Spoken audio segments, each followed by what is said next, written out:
but would like to check in on it later on when they have a moment. So thanks for being here. If you want to advance to the next slide there, Stephanie. So your slideshow's paused there, so you'll need to unpause it and then you can advance. There it is. So if you are having any tech trouble, please message me privately. You can do that by just in the drop-down little arrow thing in the chat box. You can just choose my name directly and chat to me if you're having any sound troubles. Otherwise, you should hear me at the moment. And in a moment, you'll be hearing from Stephanie. If you have any other tech issues during the webinar, just let us know either via the chat or oh, Caroline says my audio is going in and out. Well, thankfully, I won't be talking very much. It'll mostly be Stephanie. So hopefully that will remedy itself shortly. But Stephanie says it's okay. So who knows? Hopefully that'll go away in a moment. We'll give it a second here.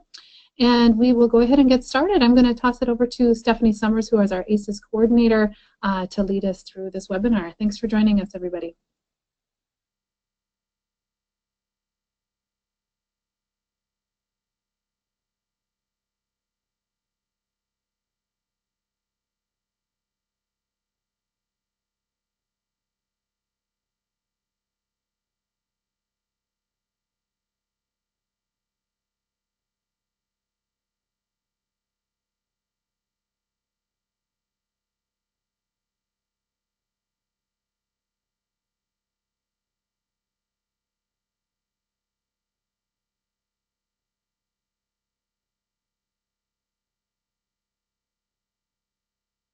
So I am not hearing Stephanie. Is it just me?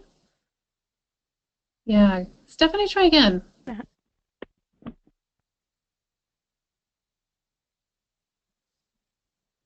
Stephanie, if you're speaking, I am not hearing you. Can you try again?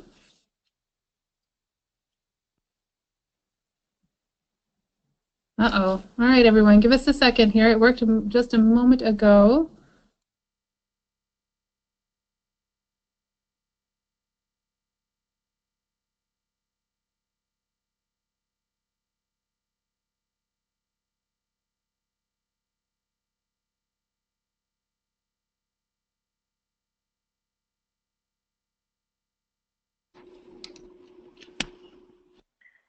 I'm talking. I'm not sure what's happening. Okay, I can hear you now, Stephanie. Go ahead.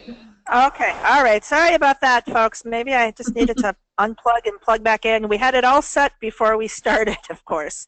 All right. Again, I am Stephanie Sommers. I'm the ACES Coordinator through Atlas. I also work for Minneapolis Public Schools. I'm also one of the 2 co-leaders for the CCI Cohort. Thanks for bearing with us while we get our glitches worked out. Patsy, of course, is also joining us today. Astrid Leiden had wanted to be here, but she was pulled away. So it'll just be us today. And let's look at our objectives. All right. So we have a few things we want to go over today. We want to talk about some recent ACES professional development, including a session that's been given a few times now on using the TIF to foster a growth mindset. We're also going to be checking in about ACES TIF and how it relates to a new study about career readiness.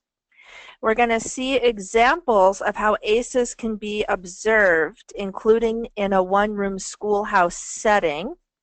And then we are going to have a little bit of a reminder and just kind of big picture about how ACES fits in with our other initiatives and priorities in Minnesota ABE. So hopefully we can get through these things by 3 o'clock. And to get started, I'm going to ask people to participate and use that chat function that is on your dashboard, your control panel. And I would like everyone who's joining us to go ahead right where Patsy's been chatting, where I've been chatting, and if you could just type a quick response to one of these 2 questions.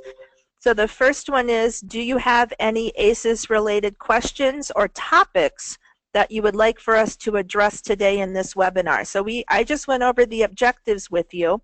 If there was something else that you'd really like to have brought up today, please chat that out now. And if you don't have anything else in mind, then I'd ask you to respond to the other question.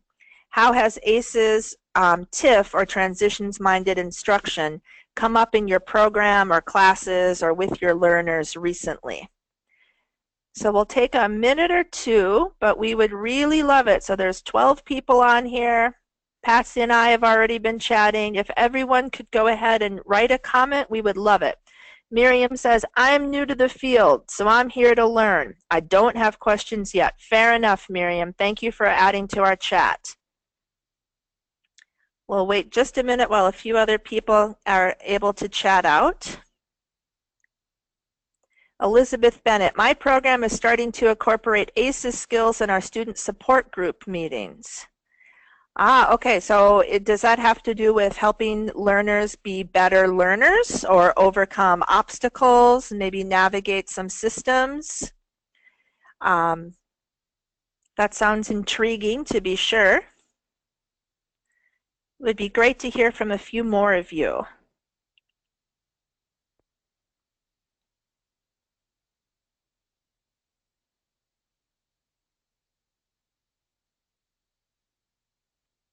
I am going to challenge, I'm going to see if we can get 1 or 2 more comments in the next minute. That would really be great. Lori says, what is a, I have a former student who has recently come back because he is looking for guidance. Oh, I need to go up here so I can read all my chats. Okay, so Carolyn says, I have a former student who has recently come back because he is looking for guidance on how to manage his employees. This is prime ACES instruction, but I'm realizing we don't have a lot of things to use for instruction for him. So I'm intrigued. Is this student like a small business owner or a manager in a company, and he's just looking for ways to interact with his employees in a differently or better? Lori had kind of similar question to what I asked a minute ago. What is a student support group meeting? Oh, okay, and Patsy can unmute anyone if it's easier for you to kind of respond to add some clarity to these questions. You can speak. If you go on the control panel under attendees, we can control your audio. You can click on the hand to raise your hand, and then we're able to see if you want to talk. Right, so this is Patsy, and I'm just wondering, Elizabeth, if you have a microphone, it sounds like a couple people are curious about those student support group meetings. If you wanted to say a couple words about them, you'd be welcome to. You just need to unmute yourself, though. Okay. Ruth said, I have beginner learners, so focusing on jobs in the future is the focus, but first is communication. Yes. Nicole says, how to best integrate ACES and technology. So that is maybe, I'm interpreting that as a possible topic for the webinar today, or we'll be doing another webinar in the late winter, early spring, and that would be something we could focus on. Elizabeth says, we have a social worker on staff leading these meetings to help students build community and deal with non-academic challenges.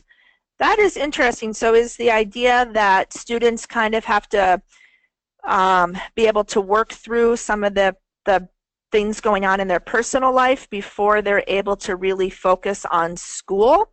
So you're kind of helping them work through some of those non-school related things in order to make them better learners, I wonder.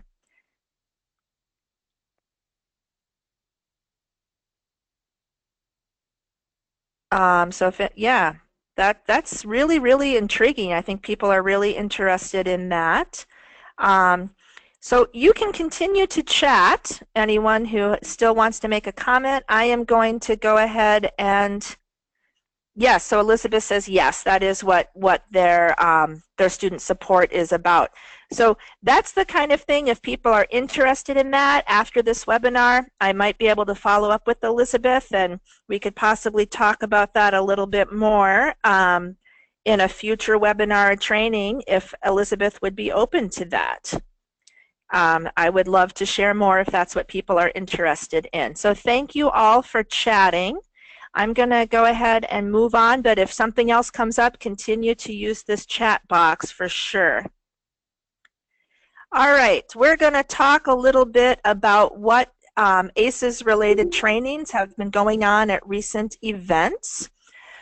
So we were at Summer Institute this August. We were at the Volunteer Management Conference, which was part of the pre-conference for pro literacy in September. And at those two events, I co-presented on the power of yet, how to foster a growth mindset in adult learners using ACES TIF. And in a few minutes, when we continue with the webinar, we will be digging in a little bit to what that presentation was about. And then for the North and South regional events this October and November, we had a presentation on can you see the connection using ACES TIF to build career competencies? And that came out of a report that was issued. And we will also be digging into a tiny slice of that presentation in a few minutes. But those are some of the things that have been going on as far as new trainings on ACES TIF. Here is an announcement. So our CCI cohort, the Career Focused Contextualized Basic Skills Instruction cohort, will be kicking off this winter. We have extended the application deadline to December 1st. This is a cohort that focuses on the unit and lessons that need to be developed in order to support career-focused contextualized instruction. So last year was our first year of doing this just completely locally, focusing on Minnesota's content standards and the careers that are in demand here in Minnesota. And we focused on the areas of healthcare, early childhood education, and manufacturing. We had about 15 people in the cohort. I believe Elizabeth Bennett was one of our participants last year. And I'm not sure if she'd want to chat out any thoughts about it. No pressure, Elizabeth. And this year we are doing it again. It is a great opportunity to learn more about contextualization, the benefits of it, how to design lessons that incorporate all three sets of our content standards while doing, focusing on a single skill or a single project or context. So it is a really fun learning opportunity. It requires 3 days of meetings. It's a 2-day kickoff in February and a 1-day wrap-up in May. Everyone who participates gets to see the other lessons and units that were developed. There's a lot of sharing that goes on. You get coaching. It has been a good experience, I think, for everyone. Elizabeth says, I highly recommend it. I received a lot of great resources and great coaching. Thanks for that. The application is available on the Atlas website. It is also available in your materials tab. And if you have any questions, Patsy's also chatted out a link. And please let us know if there's more information that we can give to you. We would love to have a few more people participate this year. So at this time, does anyone have questions or comments about what we've just gone over, the objectives, the sessions from this fall, or the CCI cohort? Go ahead and chat those out or raise your hand. Otherwise, we're going to move into a kind of big overview of what this growth mindset session is all about. So to start out, I'll just ask people to think about. So Miriam's chatted out a comment, will we still learn the status of CC? I'm sorry, Miriam, I'm not sure I know what that means. If you would be able to add a little bit more or raise your hand and we can unmute you. Will the slide on that cohort still be available to us? Okay. Okay, so I understand. The original date for turning in the applications was in November. We extended it to December 1st, And that was also supposed to be the date that we were letting people know. I do believe that when we extended the application deadline, we pushed out the notification date by a few days. I'm thinking now that's something like December 4th or December 5th, so it's just the following week. And if that doesn't sound right, maybe Patsy can chime in and correct me, but I believe you will be notified of your application status just soon after the applications have been all submitted, okay? Right. This is Patsy. Exactly. Within a week, I would say, after this new deadline, just so we have time to look over the ones that came in by December 1st. So if you submitted by the early deadline, great. Hold tight. We'll get back to you in the next week or so. Yes. And then Ruth asked, I'm so sorry, folks. Ruth asked if the slide about the cohort, yes. Lots of information about the cohort is available on the Atlas website, okay? And the full application is available under your Materials tab, as well as a link to these webinar slides. So all of the slides can also be downloaded, and you can review them at your convenience. So, any more CCI questions, let us know, sorry. Nicole has said she's got a great deal of familiarity with mindset. Lori says she's not familiar with mindset. So it looks like we've got a range, and that's okay. Let me go ahead and jump into explaining what mindset is all about. So I'm going to have you look at this picture for just a minute, and let me explain something, folks. My slides are looking a little bit strange because I cannot do slideshow mode with this particular MacBook and still use all of the GoToTraining controls. And so what you're looking at is more like how the slides would look when I'm creating them, and not how they should look when they're being presented. And I apologize for that. It's just a little kind of a little side effect of using this particular machine.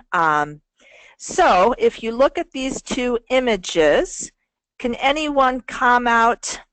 So already we've got Nicole is commenting that she sees engagement, I'm guessing, on the right versus boredom on the left. So we see a young man with his head down on the desk versus the young man and the other students who are sitting up, alert, looks like they're taking notes.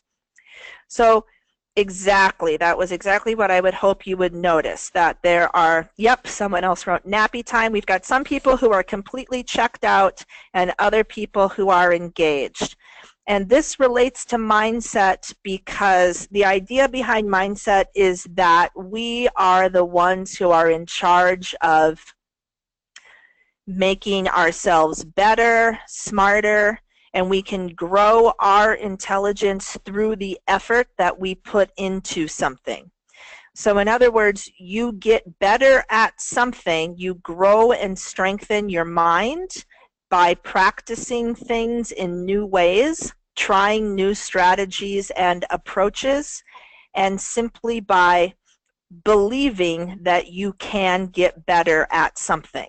So in mindset terms, we might say the student on the left has a fixed mindset and has kind of decided he is not going to learn anymore by participating in this class, whereas the students on the right are demonstrating more of a growth mindset where they believe that the effort they put in is going to result in better results, better scores, better grades, and that kind of thing.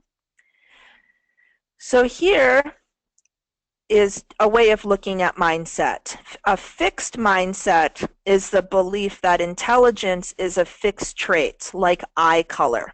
We're born with a certain amount of talent, intelligence, or ability, and we really can't change that very much. At some point, we will have reached our natural plateau, and we can't go beyond that. And a lot of neuroscience actually believed in this idea of a fixed mindset, not in the not so distant past.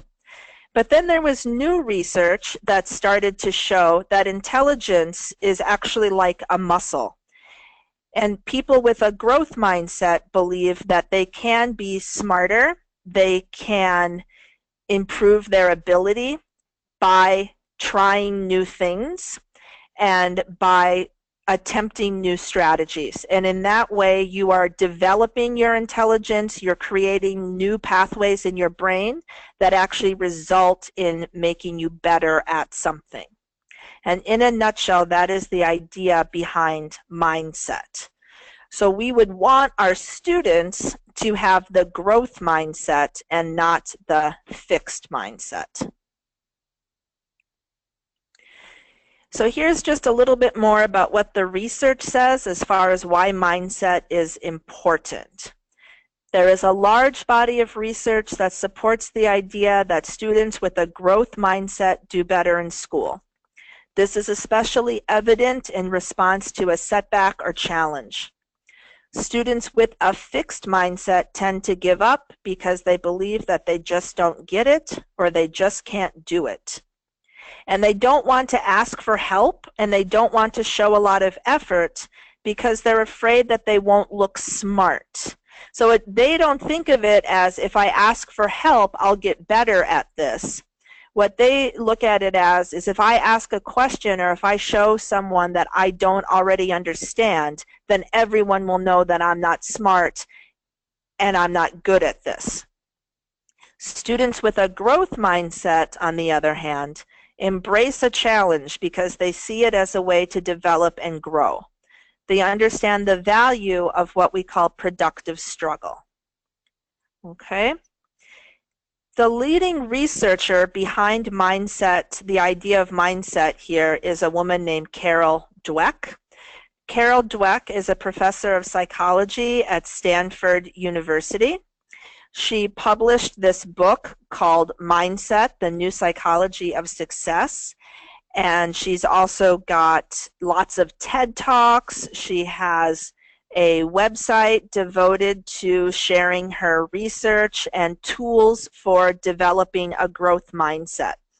If you're interested in learning more about this topic, Googling Carol Dweck, Googling mindset research, you will find lots of information. They have partnered with Khan Academy, for example, to put together videos that you can watch, and it's really worth your time to look into it a little bit if you are interested. So in looking at the research and in thinking about how it applies to ACES and TIFF, there are 6 ways in which I think there is overlap. So the research tells us that to develop a growth mindset, we need to praise the process over the product, which means that we want students to see the value in trying to solve a problem, thinking about a new strategy, being able to explain why they chose one approach over another.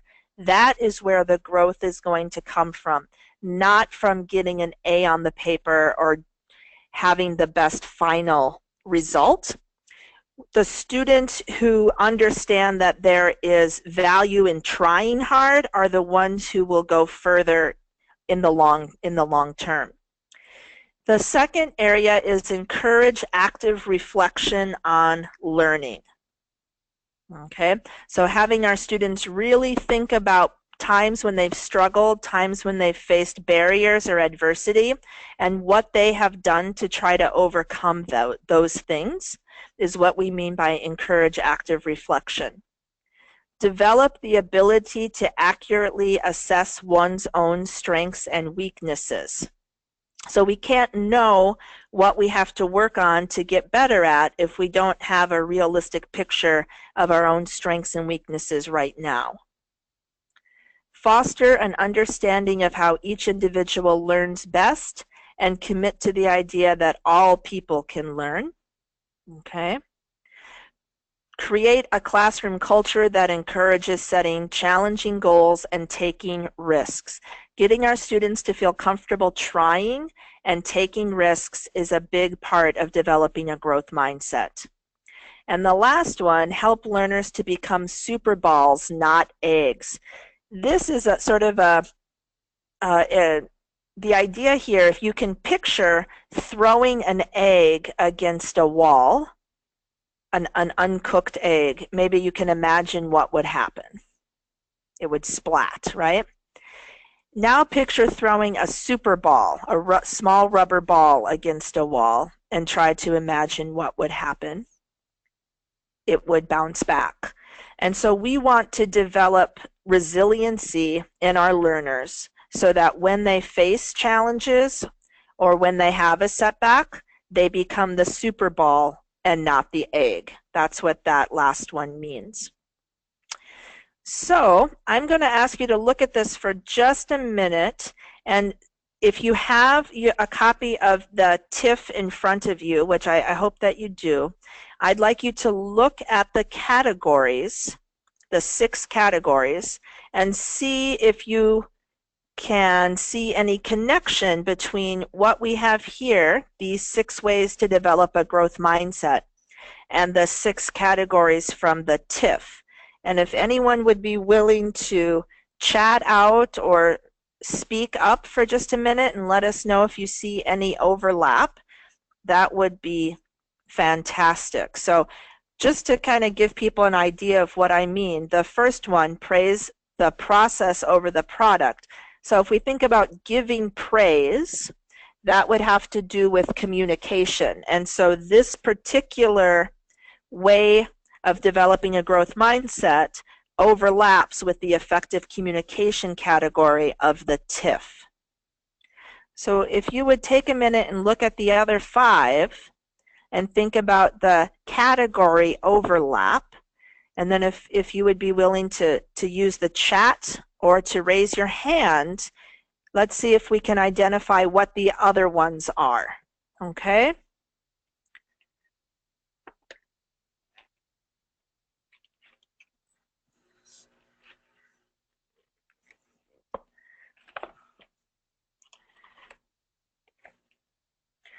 Does anyone have an idea of what encourage active reflection on learning might be? What category from the TIF?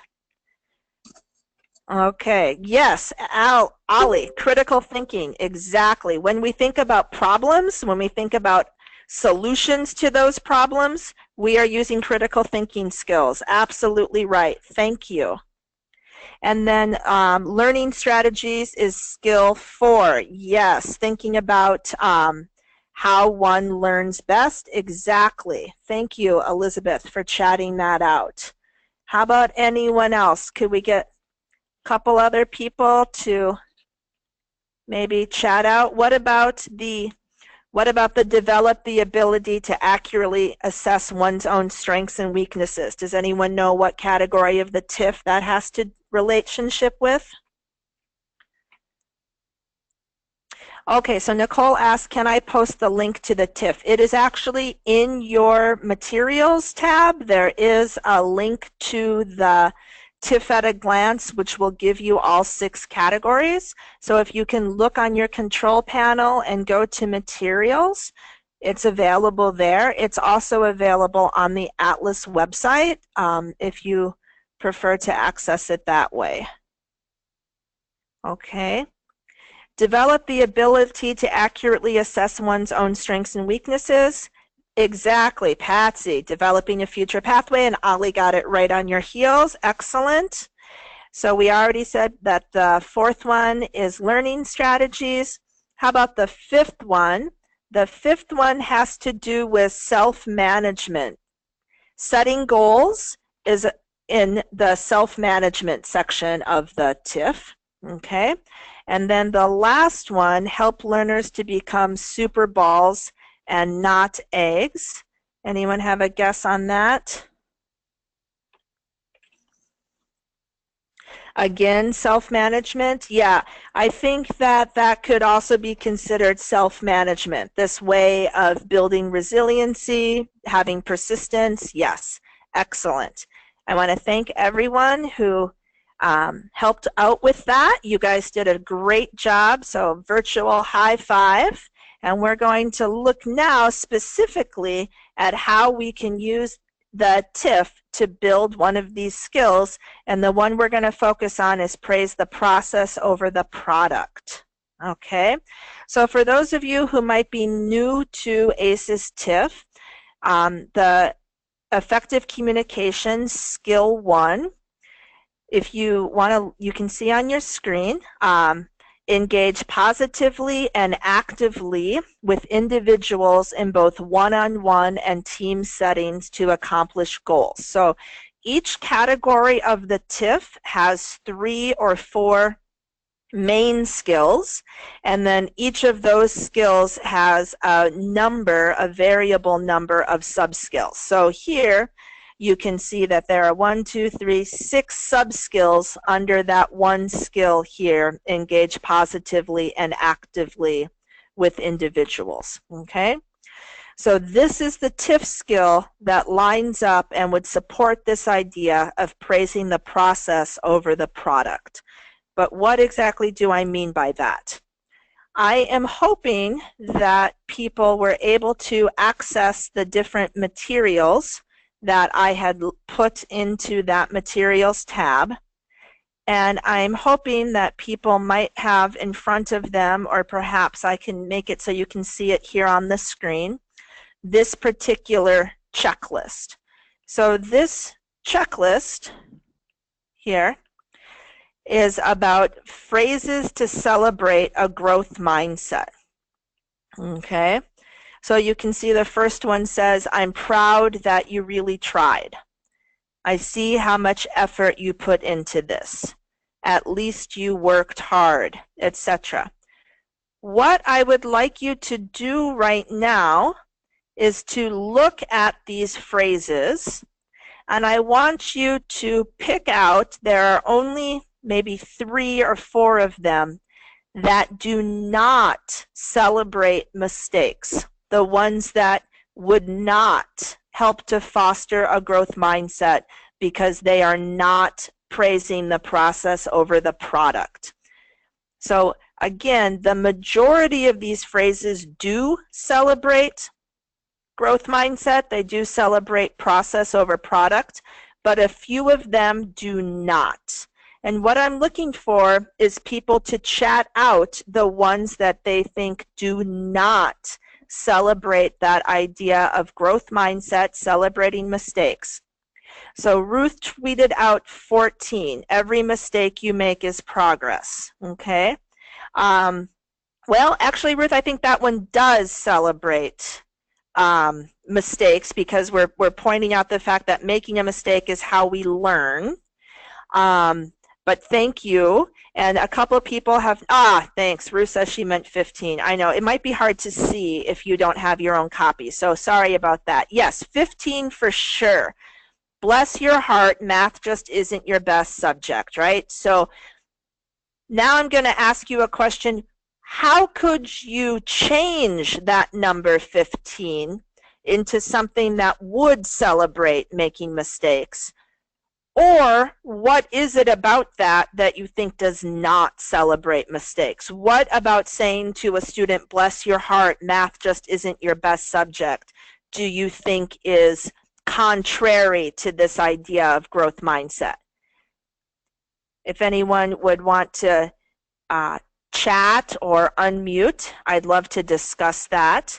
And then Patsy chatted out 8. You would have done better if you tried harder. Right. That one does not really seem to, although it does focus on the fact that trying is important, it's not very positive. So it doesn't really give a lot of encouragement. What else? What other phrases here do you think are problematic?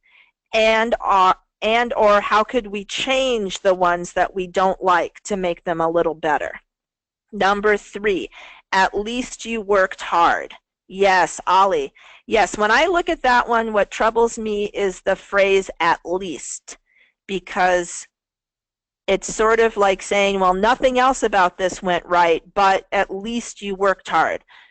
To me, if you just said, wow, you worked hard on this, but we maybe could still, there's still room for improvement, that would be better. But the at least somehow diminishes the idea that the effort is what we want to celebrate.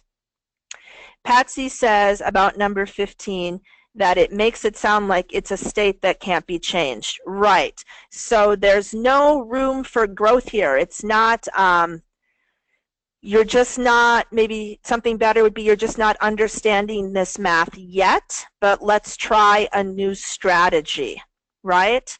But math isn't your best subject makes it seem like it's a fixed condition rather than something that could be changed with effort and practice.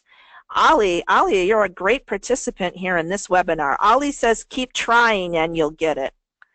I don't know about that one. To me, that one seems okay because it is sort of focusing on the effort rather than the final result. However, it's a little vague. It's vaguer than some of the other ones. Anyone else?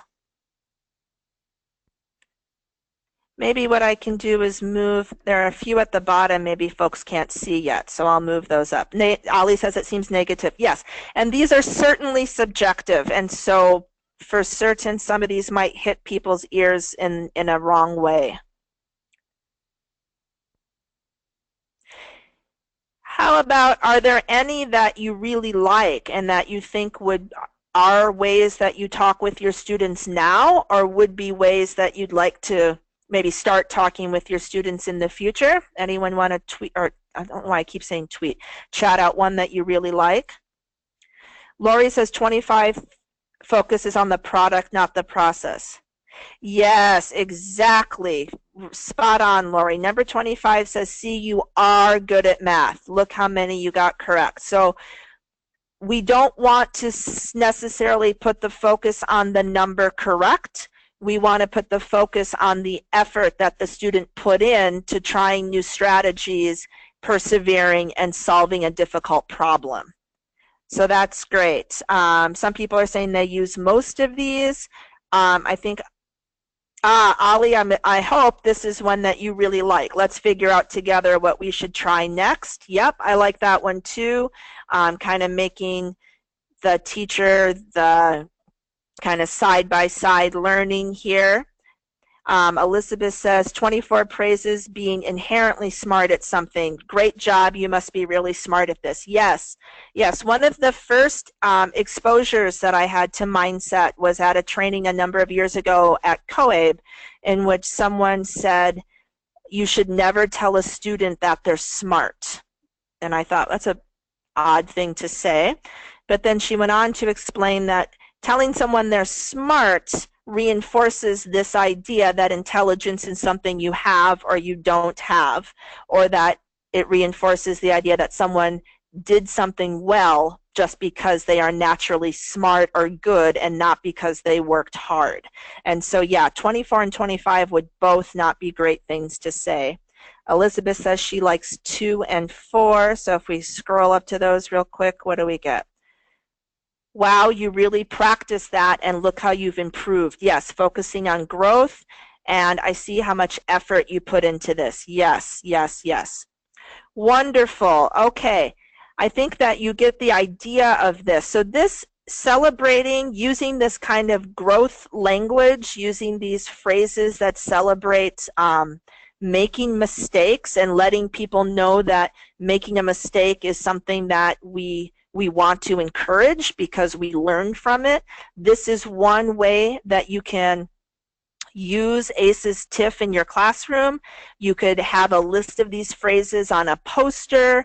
You could encourage students, if they're working in small groups, to try using these kinds of phrases rather than this is good or this is bad. One very simple way to develop a growth mindset, if someone says something negative, like I didn't pass the test, you add the yet. You haven't passed it yet, which always leaves the door open for growth, which is what we're looking for. I am going to go ahead and close this list of phrases. And I have one more slide related to this. So just to kind of recap this idea about growth mindset and praise. When you're giving praise and you want to encourage a growth mindset, Try not to focus on qualities commonly interpreted as fixed, like talent or intelligence. Instead, focus on efforts and strategies used. I like, oh, that's okay. I like how you tried a new way to solve that. Abilities improving over time with practice. You've been practicing and I can see it's paying off. Mistakes and being challenged as necessary part of learning. I love mistakes because they're an opportunity to learn. Being challenged is when the brain grows most. These, the information, the quotes here on this slide, these were found on a website by the Pertz Center, P-E-R-T-S. It is out of Stanford, and it is the center that Carol Dweck helped to establish in order to share the research on growth mindset. If you are interested in learning more, that would be a good place to look to get started. Okay? So, as I mentioned, this was just meant to be kind of a taste, a small taste of how we can use the strategies from ACES TIF to develop a growth mindset. This is just focusing on one category. There are 5 others, as you know. Again, these are, many of you said these were things that you already do, but hopefully now you can do them maybe with a renewed purpose and intentionality, thinking that it is helping to develop this growth mindset, which is going to help our students succeed. Okay. If anyone has any questions or comments on growth mindset, please go ahead and chat them out. I have more information I could share with people. If they are interested, I'd be happy to follow up through email. Okay. We have a quote here: whatever the mind of man can conceive and believe, it can achieve, which is a great connection with growth mindset. Patsy, I'm wondering if at this time if you could launch the first poll, please, and I'd like people to go ahead and respond to that poll when it's available. There's just one question. It'll take just a moment. Okay, so please rate your interest in receiving additional training on this topic. So you are just going to go ahead and click a rating between 1 and 5. 1 meaning I don't care for this, and 5 being, yep, this is interesting, maybe I'd like to learn more. So you can go ahead and respond, and Patsy might have to let us know when most of us have responded. No problem. So looks like about 2/3 of you have voted. I'll give you a few more seconds. Hopefully I'll be able to show that poll results as well, but if not, I can simply tell you how they look. And it looks like Elizabeth Bennett chatted, I feel like I'm Donald Trump here with all the tweeting comments, chatted out a link to a free online course about growth mindset in math. So just while people are finishing up their poll, I'll briefly share that some colleagues and I in Minneapolis, the focus of our PD-PLC last year was growth mindset, and one of my colleagues teaches math, and I believe she accessed this course and she got a lot of really great ideas. There's a lot of great prompts and ways of thinking about math and solving problems that could really benefit any student. So thank you for sharing that. So can people see the results? All right. Yeah, I can see them. I can see them. Thank you. Yeah. So it looks like no one said they're not at all interested in learning more. So thanks for that, for sparing my feelings. 30% of you said you're highly interested. 30% said interested. 20% said somewhat, and 20% said not very. So like I mentioned, there are some trainings that have been developed. I have a collection of resources I could share. So yeah, 30%, so 5, yeah, great. So thank you all for participating in this poll, and if anyone wants more information, feel free to chat that out or to send me an email, and I'd be happy to follow up. So let's see, can we close the poll, Patsy? I'm going to try clicking on hide Yeah. results. There we go. Okay. Patsy's just, thank you, tweeted out a link to a video about math and growth mindset. So lots of good resources being shared here. All right. So we are going to move on to the second topic that has been happening in our ACES trainings this fall. And that is about using ACES TIF to develop deeper learning competencies. And this presentation was based on a study that came out this May from the Center on Education Policy. And it was called Linking ONET's Occupational Elements with Deeper Learning Competencies. And if people are interested in looking at the entire study, it's not that long.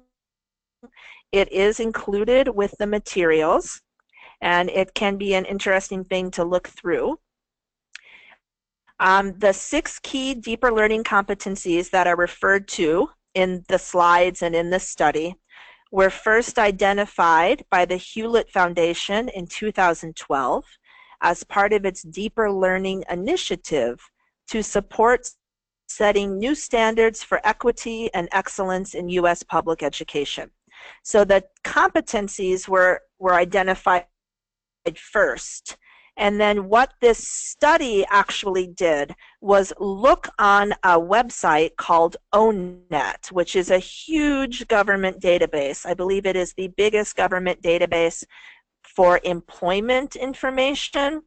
One of their products is the My Next Move website for job searchers, but they keep data on hundreds and hundreds of jobs, and they looked for which job descriptions included some reference to these deeper learning competencies. And what they found was that there was huge overlap with these competencies and with jobs at all levels of employment, from entry level to more executive level careers. And I think one of the big takeaways for them was you would expect people at the executive level to need all these kinds of skills like critical thinking and effective communication, problem solving. But what they found is that at all levels of employment, these skills were required and valued by employers. And that's sort of what the study is about. So again, these deeper learning competencies were identified to reflect the higher order skills and academic knowledge that are the surest path to post-secondary education and that students will need to succeed in 21st century work and civic life. Okay. Here they are, the 6 deeper learning competencies. The first one is master core academic content. The second one, think critically and solve complex problems. Work collaboratively. Communicate effectively.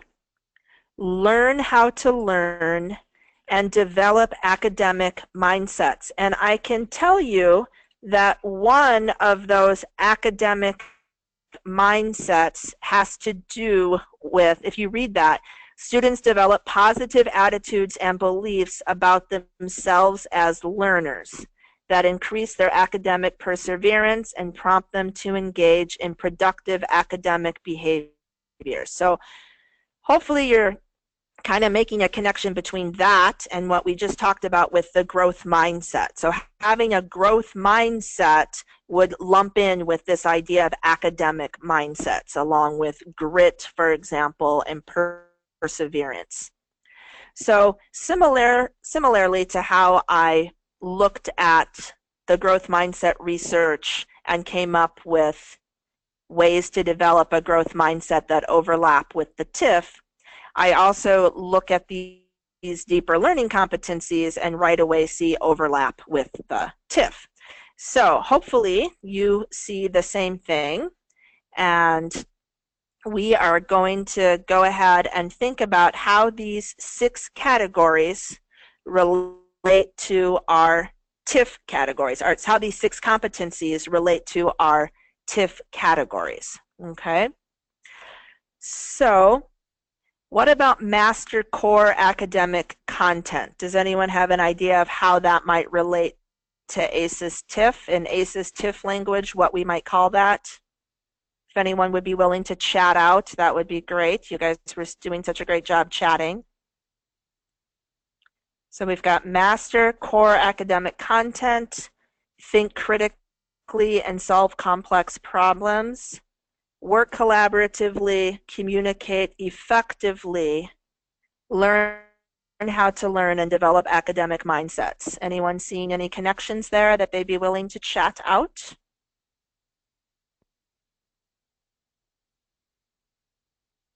We might not be feeling as chatty right now. Okay.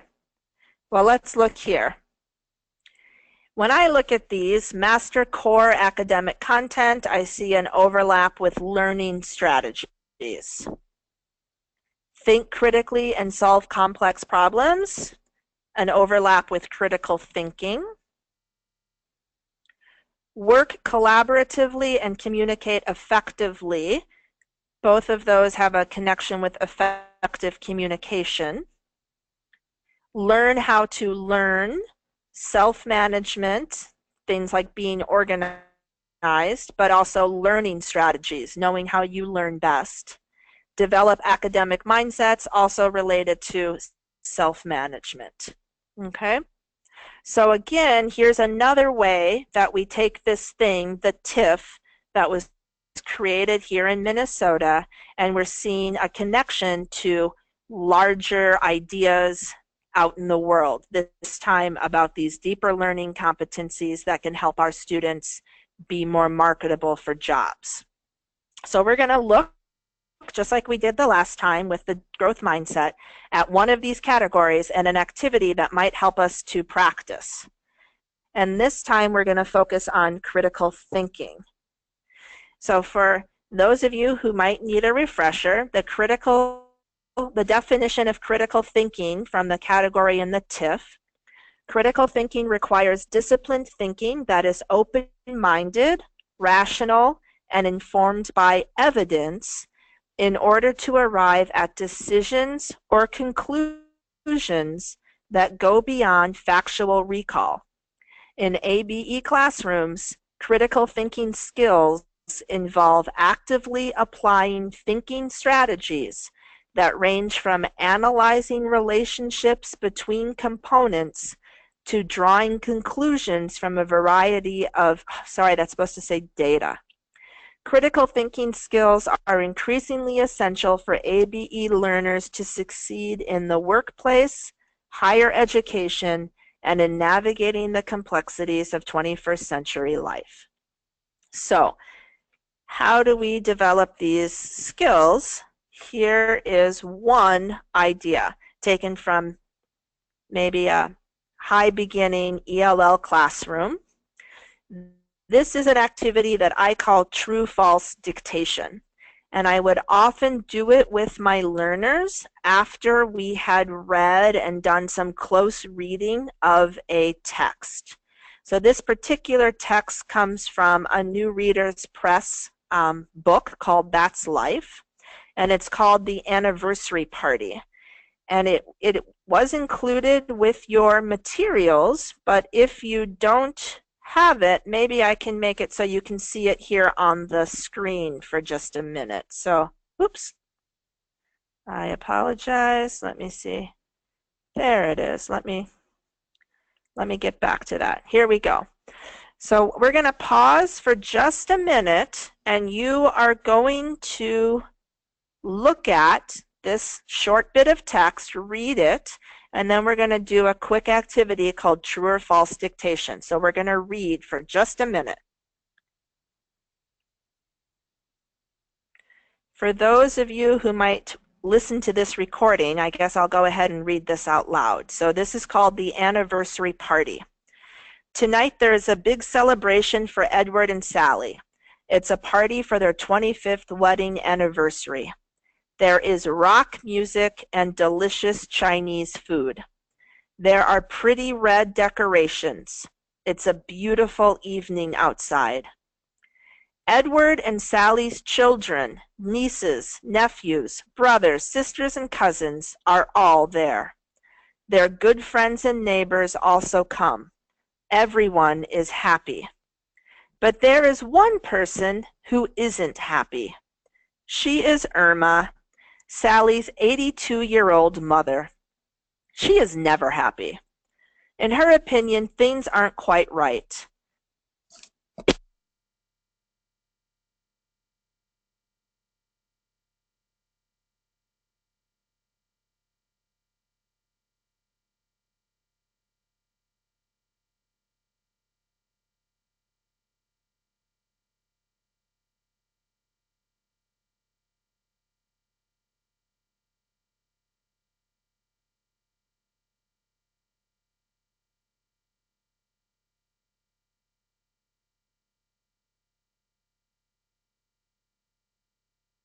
Oh, Stephanie seems to be having a little bit of audio trouble. While she gets back on, we'll just let people finish reading this passage here. Stephanie, you back?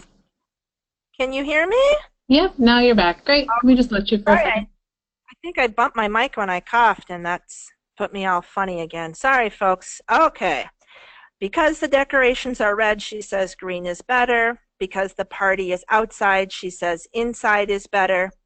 Still, Edward and Sally are enjoying their party. They listen to the best wishes of their other guests. Happy anniversary, says Edward's nephew Gary. Congratulations, says Sally's sister Donna. Okay, so that's our short text. And now if you were able to print this out, you should be looking at the back or the second piece of this, which is this simple T-chart. If you didn't print this out and you're able to sketch out this very simple chart on a scrap piece of paper, I'll ask you to do that now. It should just take you a moment. Okay. And I am going to read a couple of statements to you, and you are going to write what I say. So this is a dictation exercise, and you are going to write what I say on either the true side of the chart or the false side of the chart. So in other words, if the sentence that I read is true, you'll write it on the left. If the sentence that I say is false, you'll write it on the right. Okay? So here is the first sentence. The party is to celebrate a birthday. The party is to celebrate a birthday. Number 2, there is rock music and Chinese food. There is rock music and Chinese food. Number 3, the party is indoors. The party is indoors.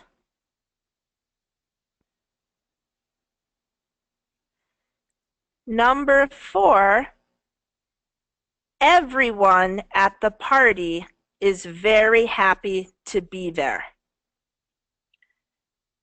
Everyone at the party is very happy to be there. And the last one, Irma is Edward's mother. Irma is Edward's mother. Okay, so those are our 5 sentences. And I'm going to ask if people would be willing to tweet out, chat out which side of their chart they wrote the sentence on. So for number 1, did you write that sentence on the true side or the false side? And you can just go ahead and chat. Yeah, 2 people already false. Thank you. How about number 2? Was number 2 true or false? True. Yes, you guys are awesome. What about number 3? True or false? Number 3 was false. Yes. Number 4, true or false? Yes. And number 5, true or false?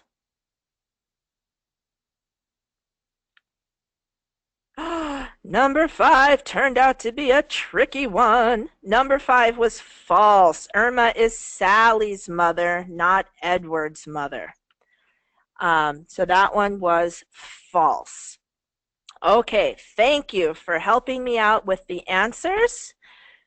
This activity uses critical thinking skills because students, ooh, pa, tui. I'm not sure what that means, Miriam, but I like the sound of it.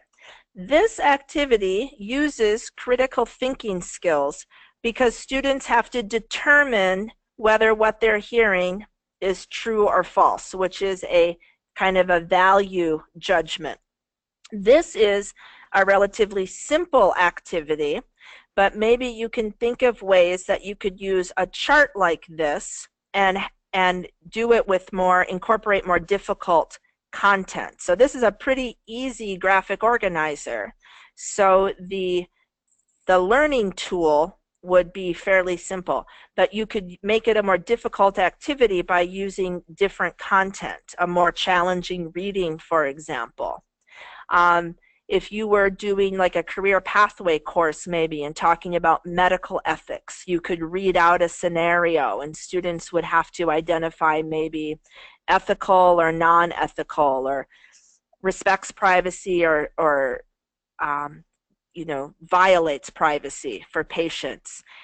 In a science class, someone in a training told me they could see making this chart and on one side having a chemical reaction and on the other side a thermal reaction. And then when they were reading through the different reactions, students would have to identify which one was which.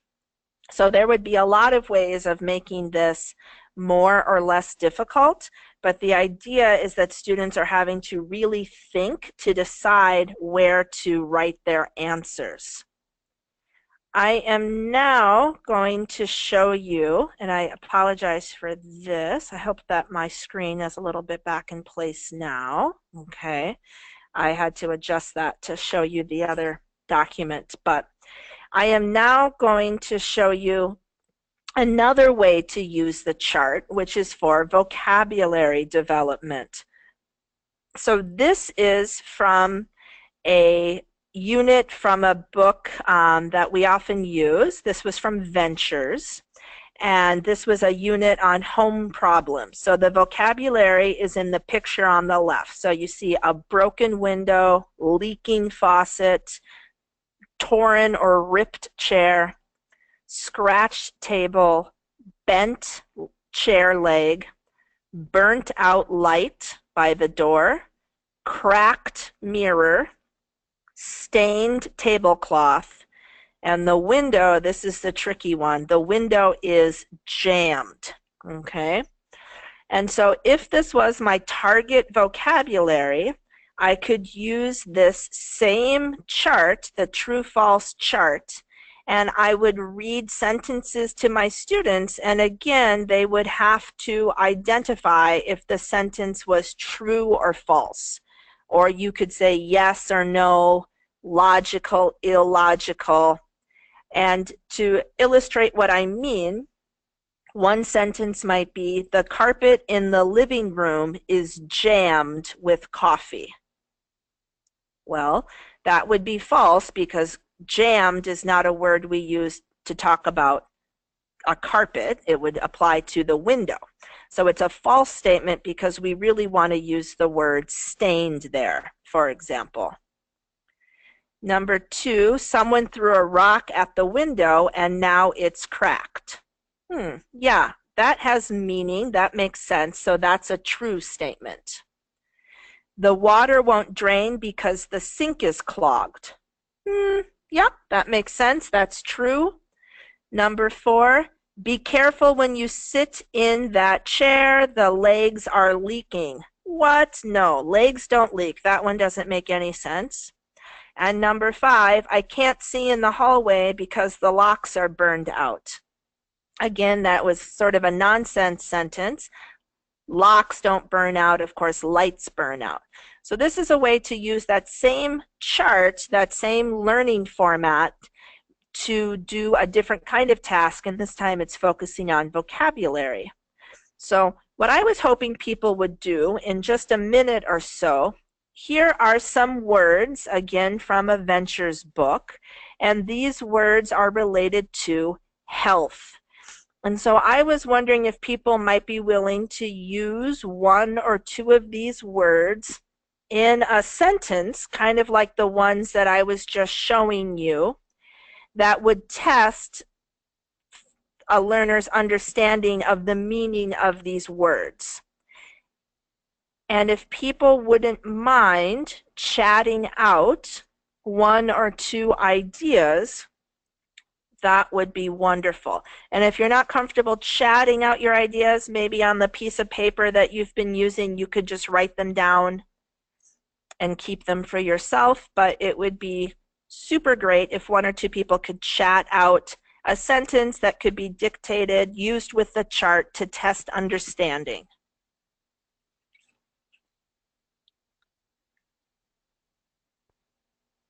I can't move on until at least 1 person chats something out, and we have only 20 minutes left. Please. I'll chat one.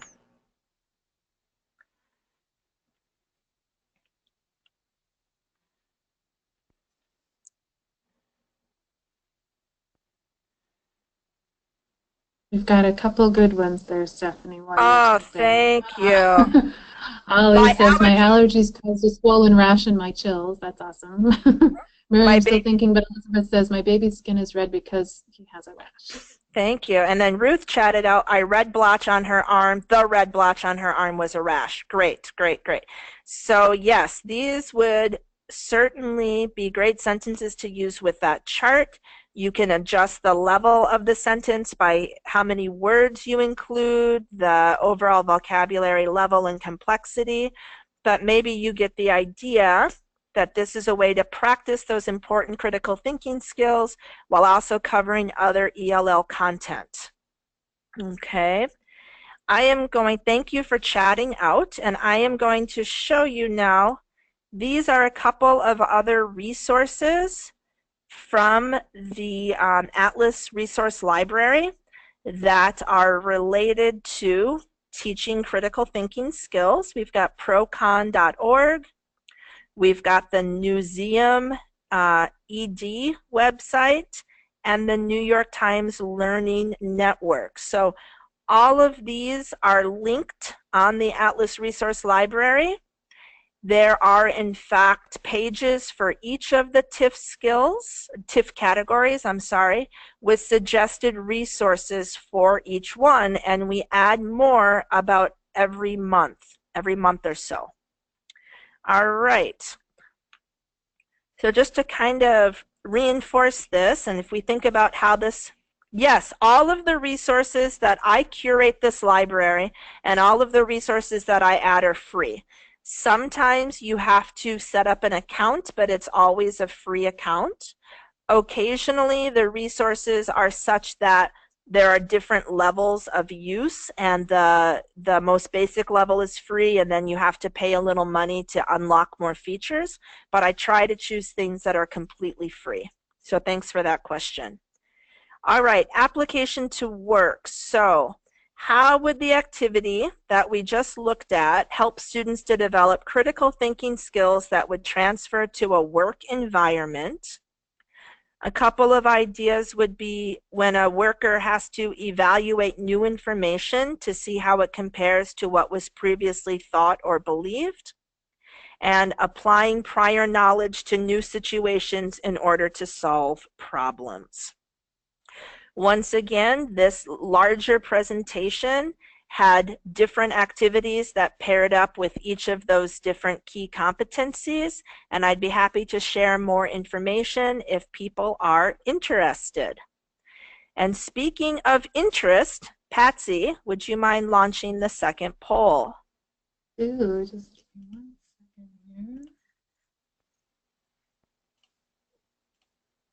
here. Okay.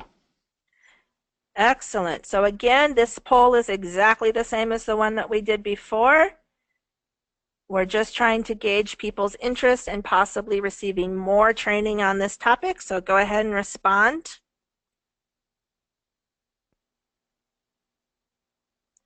And we'll give it just a minute for people to choose their answers.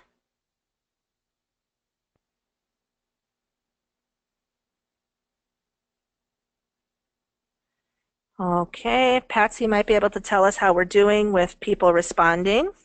Yeah, we're close. About 70% of you have voted. Let's give you a handful more seconds and I'll close it out.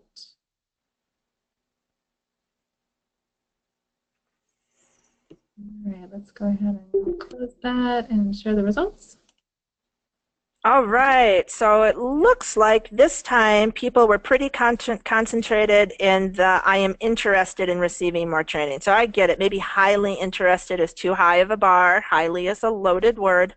But it's good to know people are somewhat interested. So if you are interested at any level, again, the full study is linked to your materials tab, and I would be more than happy to share all of the slides I developed for those fall regional trainings or provide any other information that I can. Thank you very much for participating in the poll. I'm going to hide those results. And now we are going to move on to sort of some more, this section of the webinar for the rest of the time is just some updates, some general resources, and Patsy is going to talk about how ACES situates with our other adult career pathway initiatives. Right, so some of you may have seen this before, but just to kind of let you know what we're up to here at Shea Atlas, we've got a lot going on around adult career pathways, and one way we're thinking about ACES is that it really does form this foundation. It's at the core of what we do as far as adult career pathways and preparing adult learners for work. And for just general what's next in their lives. So we think of it kind of as here on the bottom, meaning a foundational skill of those soft skills, those hard to define yet make or break skills that are included in the Transitions Integration Framework, or the TIF. So that at the center of all of this work are these students that we know that are in need of career preparation and academic skills. And then there's two areas of work that we're doing now. One has to do on the left-hand side of program-focused professional development, and then others that are more instructionally focused. So just briefly, this cohort is already underway, but perhaps some of you or your managers might be involved in this cohort. It's adult career pathways program development for those teachers, for those managers, and who are working in programs that either want to create or strengthen a career pathway in their program. That kicked off in July, and it's working all the way through this year. Both face-to-face and online and coaching calls, and we'll wrap up in May. Over on the instructional side, we have two things, one of which we already mentioned, which is CCI. So kind of thinking smaller and then larger with the contextualized instruction of units and lessons around career pathways and career-focused instruction. That's the focus of the CCI work, that again, those applications are due yet this week on Friday, and you can still get that in and be a part of that cohort that begins. It's a half-year cohort that begins in January. And then another cohort that's underway, just to be aware of, is a course design cohort led by Liz Andrus, and that began in September and will wrap up in January. And that's really stepping back, looking at an entire course of study and setting up a scope and sequence and course objectives and materials to develop an entire course, but not at the lesson and unit level. That's a little more detailed, and that kind of work is done in CCI. So that's kind of the big picture of what we have going for adult career pathways professional development. And where ACES sits within that. Okay, thanks, Patsy. And if anyone has any questions about this graphic or anything that they want to share, please continue to use the chat. The next thing we want to talk about is IET, Integrated Education and Training. And this is another way that Atlas intersects with some important work being available. So Right. again, yeah. Yeah, so IET is, of course, comes right out of the federal legislation of WIOA, the Workforce Innovation and Opportunity Act. And there's basically three components, and some of you know this, but just to review, there's three components, one of which is adult education and literacy, one of which is workforce prep, and then the other is workforce training. And in order to be considered an IET offering, the idea is that those three pieces would be offered concurrently and contextually within some kind of career pathway. We kind of see ACES as falling specifically in the workforce preparation. And in fact, on the next slide, if you go ahead one, you see that area detailed a little more closely. So workforce preparation on the left-hand side here, we've provided the actual legislative kind of language there. And then on the right-hand side, we've paralleled that with what are the ACES skills that are being mentioned within that federal legislation. And you can see that in workforce preparation within the IET area of that work, they're calling out a couple of things very specifically that are actually exactly what we're doing with ACES and the TIF. So critical thinking skills, self-management, understanding systems. That letter D flows beautifully with our thinking around navigating systems and those skills and sub-skills. And then letter E, skills necessary for successful transition and completion of post-secondary ed or training plus employment, of course, is all about developing a future pathway. So we just wanted to outline for you in detail how it is that if you're doing strong ACES instruction, if you're using the TIF regularly, you are in fact doing this workforce preparation component of the integrated education and training that's part of WIOA. So we wanted to just make that connection for you all. Okay, thank you, Patsy. All right. Can people still hear me? Because I just got a funny message. Okay, I hope you can still hear me. Yep, I hear you fine. Okay, great. Sorry, my screen flashed me a danger warning message here. Okay, as we wrap up, one thing that we wanted to talk about, and I am realizing this probably is not going to display that well because of the particular mode that we're in, but some of you who have been familiar with ACES for a while will remember that we did develop an ACES observation tool.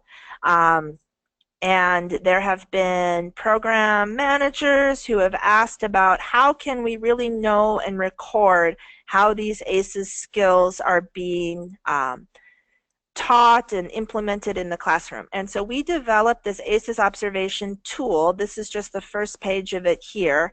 The whole thing is available from the Atlas website.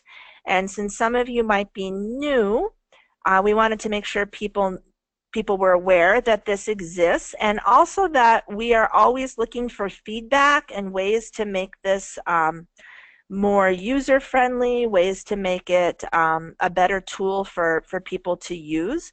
This one is a tool that is meant to be used more in an observation. We have another one that is called the ACES checklist. That's more of a self-reflection for a teacher when they are maybe planning a lesson or thinking about a lesson.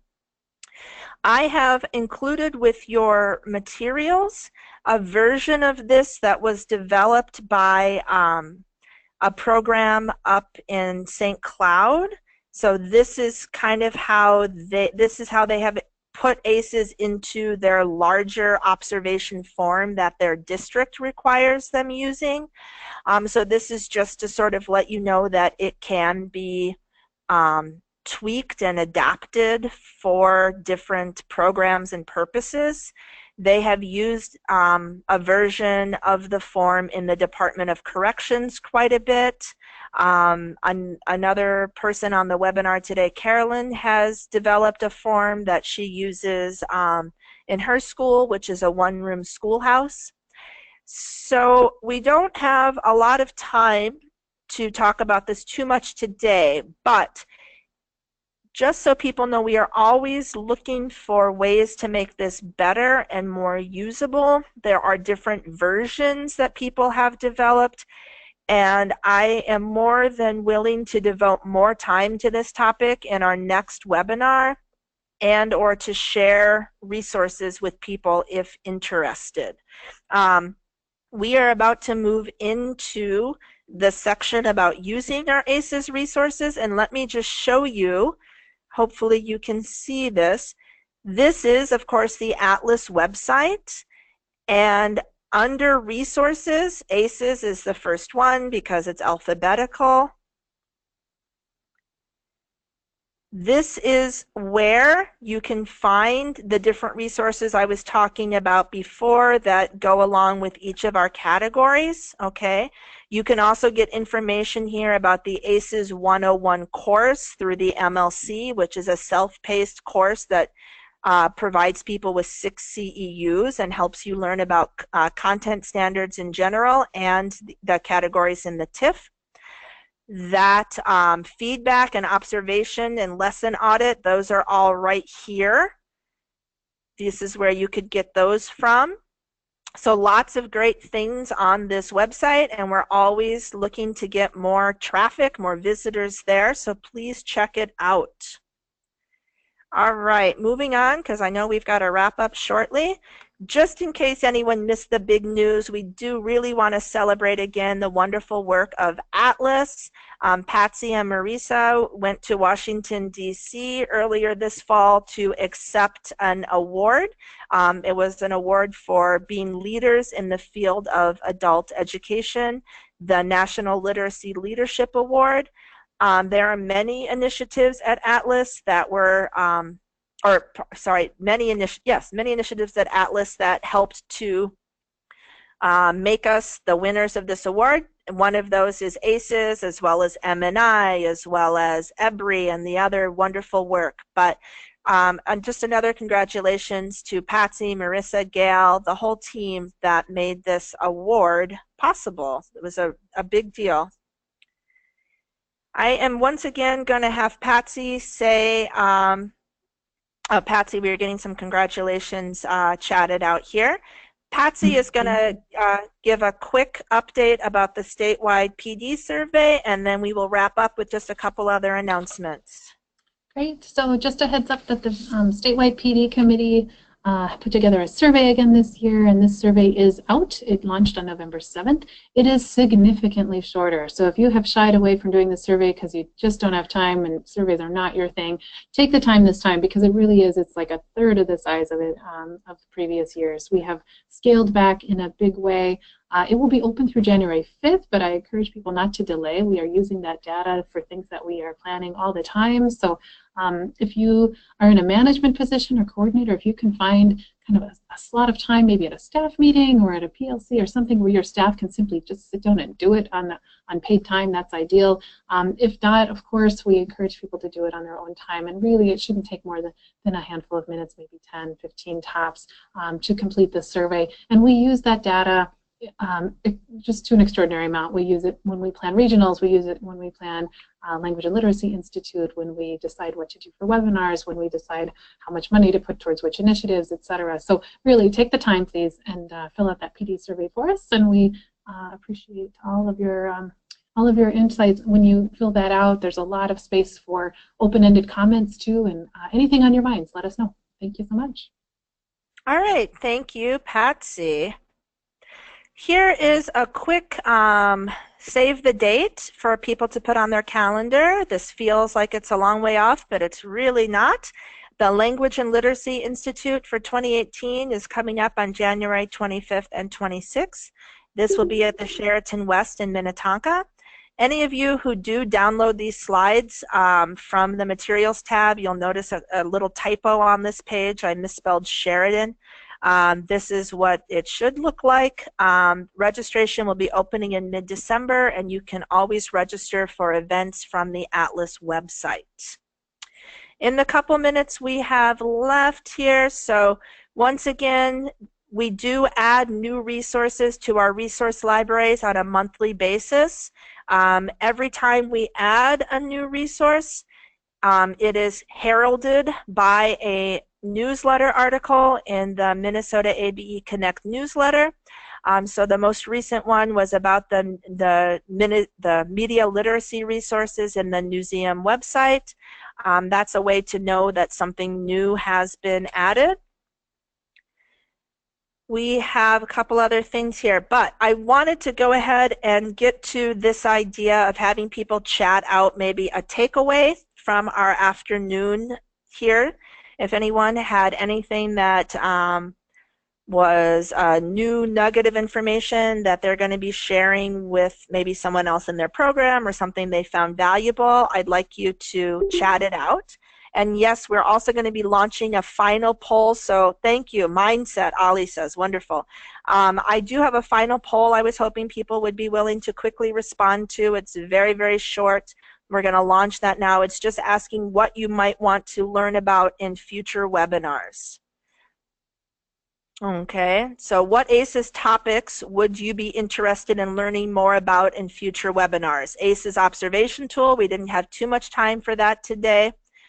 Specific resources to support specific ACES TIF categories, standards aligned lesson planning, routines and norms, which are part of the ACES process, or something else. If it's something else, it would be great if you could kind of chat out what that something else is. We'll leave this poll up for just a minute. At the same time, people can continue to chat about anything. So let's see, we had a few more people replying to what was their takeaway. A couple people said mindset. The T-chart seems to have new options on learning, more clear on how to apply ACEs. We had... And I just shared the results there, Stephanie. Yeah. People can see those. So a lot of interest in the standards aligned lesson planning, so that's good to know. And then a lot of people interested in more resources for specific categories. So that's good to hear. Okay, thank you. And then I'll get this chat log and hold on to that as well. So thank you. Great. So if anyone who said they wanted resources on specific ACES TIF categories, if you want to let me know maybe what categories, then we can plan for that for our next webinar. I appreciate all the feedback. Sounds like a lot of people liked hearing about the growth mindset. Our final slide here today is just a reminder about CCI and how those applications are being collected and accepted through December 1st. And then our next webinar is going to be on February 27th. It will be at the same time, and I will try to incorporate some of these great ideas and feedback. You will also, when you exit this webinar today, be given an evaluation, and it would be great if you wouldn't mind taking a minute to respond to those questions, just so that all of that data is used. CEUs, do we get CEUs for this webinar? I can speak to that. Yeah, a couple people are asking. Absolutely. After the webinar closes, I will download the recording and we'll get that up on the YouTube channel as well. And then I'll also get the list of attendees and send out CEUs via email. So you'll get those. It won't be today. Someone else does that, and she's not in the office today. So we'll get those to you by the end of the week for sure, for the 90 minutes you spent with us here this afternoon. So thank you for that. Mark your calendars for February 27th. And I just want to thank Stephanie for all of her work as our ACES coordinator and all things ACES. So thank you so much, everyone. Yes, thank you, everyone. Enjoy the rest of your day. I really appreciate all of your participation. That helps to make this a much better experience, especially for those people who listen to it later. So thank you all.